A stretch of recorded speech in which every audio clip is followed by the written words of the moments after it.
जो हम चर्चा करने वाले हैं वो उन कारणों पर चर्चा करने वाले हैं जिनकी वजह से आप सफल नहीं होते। आज हम उन कारणों पर प्रकाश डालेंगे। आज हम उन कारणों की चर्चा करेंगे जिनकी वजह से हम चाह करके भी सफल नहीं हो पाते हैं।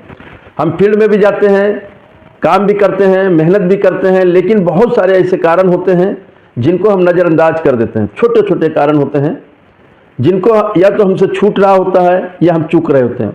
तो आज हम उन्हीं कारणों की बात करेंगे, उन्हीं बातों की चर्चा करेंगे।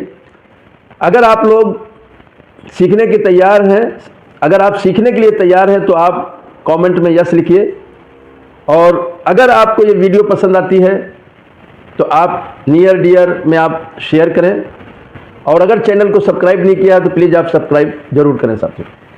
साथियों, आप शिद्दत से मेहनत करते हैं, फील्ड में भी जाते हैं, सारे काम करते हैं जो आपको एक नेटवर्कर को करना चाहिए, लेकिन इसके बावजूद आप सफल नहीं हो पाते हैं। क्या कारण है? कुछ ना कुछ कारण तो होगा। जो हमारा सबसे पहला कारण है वो है साथियों, खतरे उठाने से बचना। Unwillingness to risk, to take risk, है ना।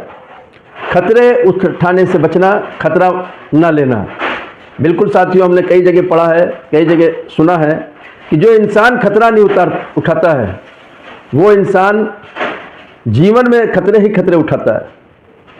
जो इंसान खतरे से बचता है वो इंसान बड़ा काम नहीं कर सकता है। साथियों, जितने भी बड़े लोग हुए हैं, चाहे वो टाटा हो, चाहे बिरला हो, मुकेश अंबानी हो, धीरू अंबानी हो, बड़े बड़े इंडस्ट्रीज जिन्होंने इतिहास लिखा है, काम किया है, इतिहास लिखने में सफल हुए हैं साथियों, उनका सिर्फ एक ही कारण था कि वो लोग रिस्क लेने से नहीं घबराते थे।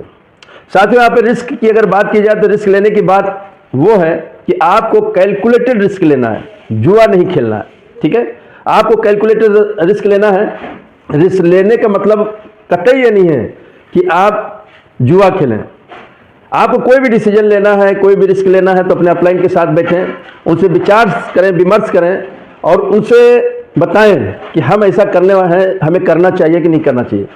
अगर आपका अपलाइन आपको हरी झंडी देता है तो आपको रिस्क ले लेना चाहिए, उस कदम को उठा लेना चाहिए।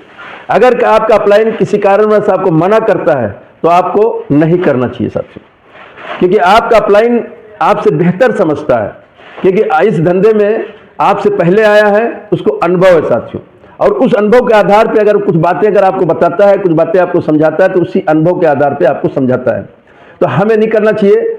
दूसरा जो कारण है साथियों वो है लगातार कोशिश की कमी। बिल्कुल साथियों, हम निरंतर काम नहीं कर पाते हैं, निरंतर हम ट्राई नहीं करते हैं। एक दिन करते हैं, 2 दिन करते हैं, 3 दिन करते हैं, 10 दिन करते हैं, फिर उसके बाद वापस हम कंफर्ट जोन में चले जाते हैं। ह्यूमन नेचर है कंफर्ट जोन में चले जाना। हर इंसान जो है आराम पसंद होता है साथियों, हर इंसान आराम पसंद होता है। आप भी आराम पसंद होंगे, लेकिन अगर आपको बड़ा करना है, लेकिन आपको इतिहास लिखना है, आपको खास बनना है, आपको अलग हट करके कुछ काम करना है, नाम अपना नाम बनाना है, आपको ब्रांड बनना है, आपके सपने अगर बड़े हैं तो साथियों आपको लगातार अपने सपनों के लिए कोशिश करना होगा, लगातार लोगों से मिलना होगा, लगातार लोगों की लिस्ट बनानी होगी, लगातार आपको प्लान देने होंगे, लगातार आपको फॉलोअप करने होंगे, लगातार वो काम आपको करने होंगे जो यहाँ सफल होने के लिए जरूरी है। लगातार उन कामों को आपको करना होगा जिनको लेकर के एक नेटवर्कर यहाँ पर सफल हुआ है। जितने भी सफल लोग हैं, आप उनकी संघर्ष की कहानी को समझिए, आप उनके संघर्ष की कहानियों को पढ़िए, आप उनकी स्पीच को सुने, आप उनकी वीडियो को देखें, आपको पता चल जाएगा। उन्होंने अपने गोल, अपने लक्ष्य को पूरा करने के लिए रोज काम किया, सर डेली काम किया, निरंतर काम किया, तब जाकर के उनको मंजिल मिली। आप कुछ दिन काम करके आप कैसे अंदाजा लगा लेते हैं कि आप सफल हो जाएंगे? काम करने के 4 तरीके हैं। हमारे गुरुजन लोग बताते हैं कि काम करने के 4 तरीके हैं। पार्ट टाइम आप कर सकते हैं, फुल टाइम आप कर सकते हैं, स्पेयर टाइम आप कर सकते हैं, और ओवर टाइम भी आप कर सकते हैं। ये 4 तरीके हैं।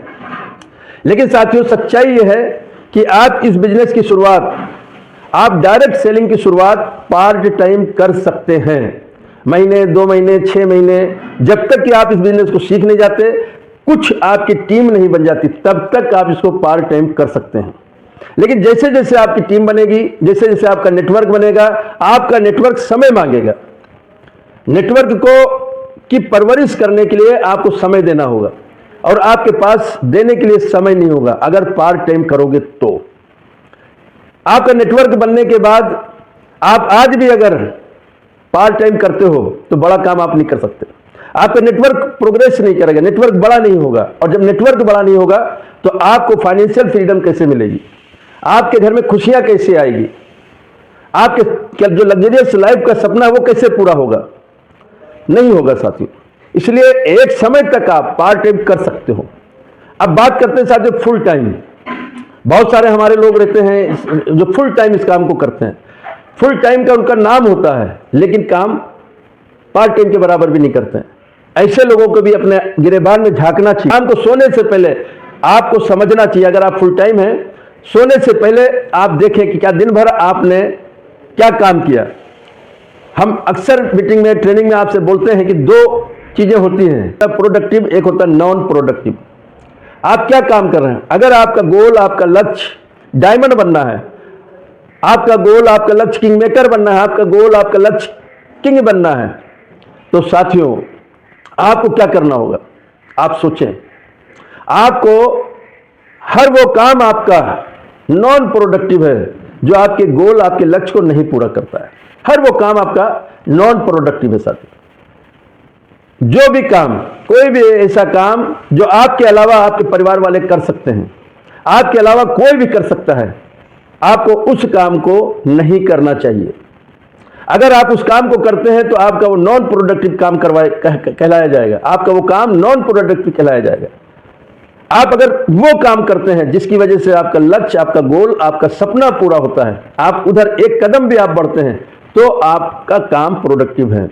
अब रात को सोने से पहले आप एक बार जरूर सोचें कि आज दिन भर हमारा जो समय था वो कहां गया। दिन भर जो हमारा समय तक कहां गया, नॉन प्रोडक्टिव या प्रोडक्टिव, आपको अपने आप पता चल जाएगा। फुल टाइम कहने से कोई फुल टाइम नहीं होता है। फुल टाइम कहने से कोई फुल टाइम नहीं होता है।